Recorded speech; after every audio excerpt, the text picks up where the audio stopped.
Hey, it's Mr. Frank. I've been getting a number of questions about the new grading policy that we set out for the COVID-19 closure. And I just want to take a few moments and kind of go through that and explain some of the ins and outs. So a lot of the questions I've been getting are basically surrounding the fact, like, do I not have to do anything anymore? And that's not really the case. So if you were passing a class at the end of the third quarter, you're guaranteed to pass that class.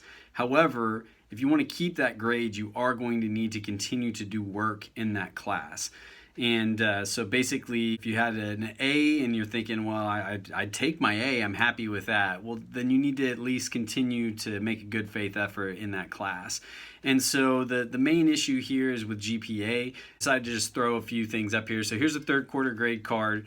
You got a 3.53 GPA. You've got, some A's and some B's and a C plus there in math, and might be my high school math grade right there. Anyway, so there's your 3.53 GPA. That would be if you just maintained and got the same grades. Now, here's what would happen if you took two of those A's and just decided, hey, I'm not going to do anything. I'll just take the P's in those classes. And so even though your physical science grade went from a B plus to an A minus, because your grades can improve during this time period, and also your ag grade went from a B to an A minus as well, without those two A's in your calculation, your GPA actually goes down. And so that's definitely not something that you probably want to have happen. And so here we've got a third example of what would happen if you stayed at A's in those classes and you improved your physical science and your ag grade, and your algebra 1 grade stubbornly stayed at a C+, so very similar to my own experience.